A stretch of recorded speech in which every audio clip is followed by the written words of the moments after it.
ሀገር ናት ልጅ ታዲላል ረመዳንና ገጠመኙ ሰላም እንዴት ናችሁ? እኔ ጋር እግዚአብሔር ይመስገን።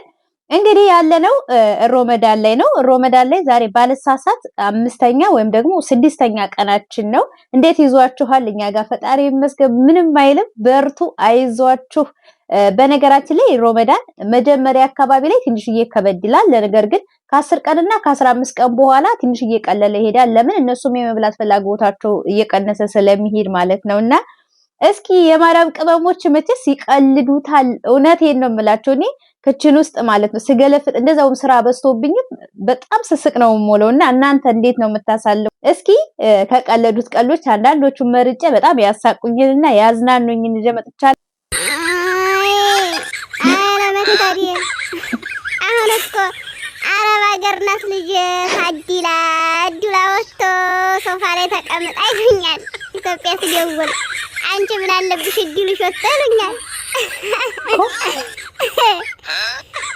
ኢትዮጵያ አስፋልት እንደምጠርግ ቁብ የላቸው እነሱ ያው ጎዳና። እውነቷን እኮ ነው ጌታን። በእርግጥ አሁን ቴክኖሎጂ በጣም ሰፍቷል። ኢትዮጵያን በጣም ብዙ ሰው ስልክ የሌለው ሰው የለም፣ ዋይፋይ የሌለው ሰው የለም። በጣም ይከታተላሉ ብዬ አስባለሁና አሁን ግን የሚረዱን ይመስለኛል በዚህ ዘመን ማለት ነው። እና ልክ ነች። እስኪ ህንዲ ነች፣ እቺ ደግሞ ህንዲ ነች።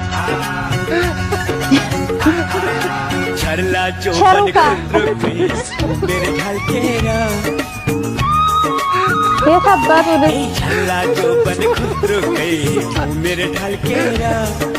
बसनु परला बुढी भाइ चाउरी परेर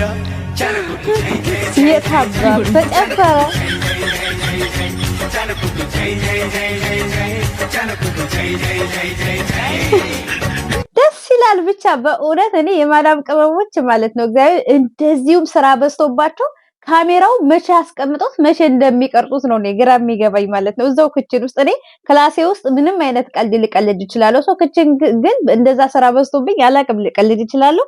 እናንተ ትቀልዳላችሁ?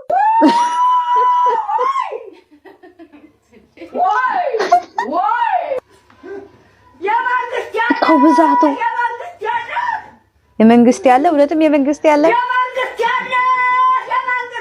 በነገራችን ላይ ማለት ነው እቃው ሳታነሱት ወይም ደግሞ ሳታጥቡት እንደዚሁ ስታዩት ነው የሚያስበላችሁ። ነገር ግን ሲነሳና ባንድ ደቂቃ ስታነሳሱት ቅልል ይላል። በእርግጥ የሁሉም ሰው ቤት አንድ አይደለም። አንዳንድ ቤት በጣም የሚበዛበት አለ፣ አንዳንድ ቤት ደግሞ ቀለል ያለበት ቤት አለ። በተለይ ደግሞ ራሳቸው ገብተው የሚሰሩ ከሆነ ወይኔ በተጣሪ እቃውን ሁሉ ነው አውርደው የሚጨርሱትና እንደዛ ከሆነ ይከብዳል በጣም። እስኪ ደግሞ ግጥም ነው ያመጣችልን፣ ግጥም ነው።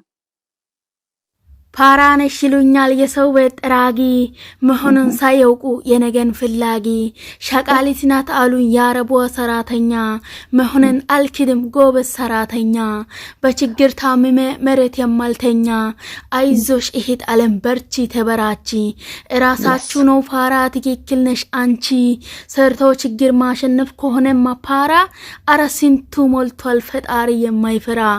የኔ ቅመም ግጥማ ደስ አይልም? ተመችቶኛል በነገራችን ላይ በጣም የኔ ቆንጆ። እነዚህ ደግሞ እየበሉ ተሰብስበው በረመዳን በነገራችን ላይ የልጅ ሰራተኛ ምናምን ስለሚመጡ አንድ ላይ ቁጭ ብሎ መብላቱ በፊት አስታውሳለሁ የሆነ ቤት ሰራ ነበርና ከዚህ በፊት ድሮ ማለት ነው እና ይመጣሉ ረመዳን ስራውን ሳይሆን ማስበው እነሱ ማታ ስለሚመጡ በጣም ደስ ይለኝ ነበርና በረመዳን በሰብሰብ ደስ ይላል። ለማንኛውም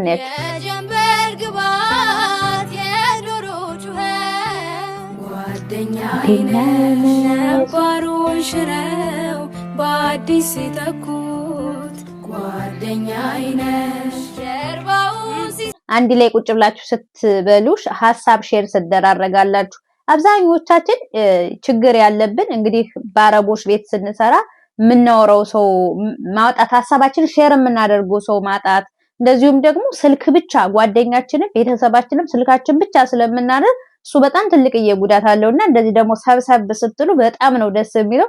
ስራውን ራሱ ምንም ያክል እንኳን ስራ ብዙ ቢሆን ስራውን አያስቡትም። ለምን? አንድ ላይ ሰብሰብ ብለው ስለሚሰሩ ስራው ራሱ ይሄዳል። እየተጫወታችሁ እያወራችሁ ስትሰሩት ጥርግ ነው የሚለው ባንዴ ስራውና። ውድ ቤተሰቦቼ የዛሬው ቪዲዮ ይሄንን ይመስላል። እንዴት ተዝናናችሁበት እንደምትወዱት ተስፋ አደርጋለሁ። ከወደዳችሁ ደግሞ ሰብስክራይብ፣ ላይክ፣ ሼር ያደረጋችሁ አበረታቱኝ። በሌላ ቪዲዮ ደግሞ ተመልሰን እስከምንገናኝ ድረስ መልካም ስራ መልካም የሥራ ጊዜ ይሁንልን። እስከዛ ድረስ መልካም ጊዜ። ሰብስክራይብ ላይክ ማድረጋችሁን ደግሞ እንዳትረሱ። ደህና ሁኑልኝ። ቻው